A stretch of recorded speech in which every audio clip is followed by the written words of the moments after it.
देश भर में पूरे जोश और उत्साह के साथ ऐतिहासिक कारगिल विजय दिवस मनाया जा रहा है। देश भर में वीर जवानों की ओर से उस ऐतिहासिक विजय को याद करते हुए विजय रैली निकाली जा रही है और आम नागरिकों की ओर से इस रैली का भव्य स्वागत किया जा रहा है। इसी कड़ी में मध्य प्रदेश के मऊगंज जिले में कांग्रेस की कद्दावर नेत्री और वरिष्ठ समाज सेवी अरुणा तिवारी की ओर से जिले में निकाली जा रही ऐतिहासिक विजय रैली का न सिर्फ भव्य स्वागत किया गया बल्कि पुष्प वर्षा करके सैनिकों की आरती उतारी गई। इतना ही नहीं, जब सैनिकों की ओर से देशभक्ति गाने बजाए जा रहे थे तो वहीं पर कांग्रेस की वरिष्ठ नेत्री और समाज सेवी अरुणा तिवारी ने नृत्य करके जवानों का उत्साहवर्धन किया और भारत माता की जय के नारे भी लगाए। वरिष्ठ समाज सेवी अरुणा तिवारी ने मीडिया से बात करते हुए बताया कि जिस तरीके से देश के जवानों ने अपनी विजय रैली निकाली तो हमें उस ऐतिहासिक विजय की याद आ गई कि किस तरीके से जवानों ने अपनी कुर्बानी दे करके हमें ऐतिहासिक विजय दिलाई थी। इसलिए हम उन जवानों की शहादत को भी याद करते हैं, उनको भावपूर्ण श्रद्धांजलि अर्पित करते हैं जिन्होंने अपने प्राणों को भारत माँ के चरणों में न्यौछावर कर दिया और जिन्होंने अपनी शहादत दे करके हमको ऐतिहासिक जीत दिलाई है।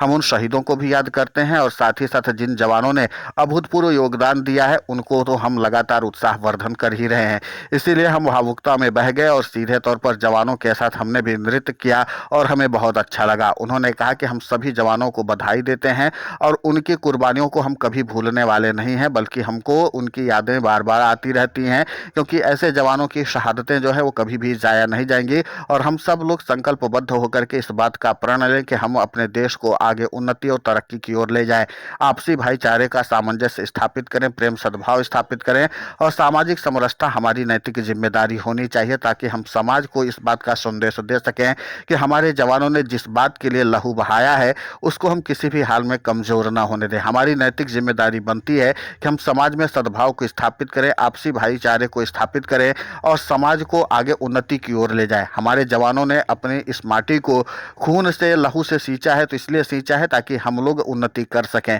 हम उन जवानों की शहादतों को बार बार याद करते हैं जिन्होंने बिना किसी स्वार्थ के अपने प्राणों को न्यौछावर कर दिया है। कारगिल विजय दिवस इस बात का संदेश है कि हमारे जवानों ने कितनी दुर्गम लड़ाई लड़ी है और किस तरीके से उन्होंने अपने दुश्मनों को भगाया है और किस तरीके से हमारे पड़ोसी देश पाकिस्तान ने हमारे साथ विश्वासघात किया है। हमें सतर्क रहने की ज़रूरत है, हमें चौकन्ना रहने की ज़रूरत है और समाज को इस बात की जानने की ज़रूरत भी है कि हमारे जवानों ने, हमारे घर के बेटों ने किस बात के लिए शहादत दी है। इस बात को जितना हम याद रखेंगे उतना ज़्यादा हम सामाजिक समरसता स्थापित कर पाएंगे। हमें भी किसी भी प्रकार का भेदभाव नहीं रखना चाहिए, हमें आपसी एकजुटता को स्थापित करते रहना चाहिए। उन्होंने कहा कि जिस तरीके से कांग्रेस पार्टी देश के जवानों को और उनके शहादतों को याद करती है, हम सब लोग भी प्रतिबद्ध हैं कि उसी तरीके से काम करें और पूरी नैतिक जिम्मेदारी के साथ आगे बढ़ें। अरुणा तिवारी ने कहा कि कारगिल विजय दिवस इस बात का संदेश देता है कि लड़ाई कितनी भी कठिन क्यों ना हो, अगर हिम्मत है और हौसला है तो हम कोई भी बड़ी लड़ाई जीत सकते हैं।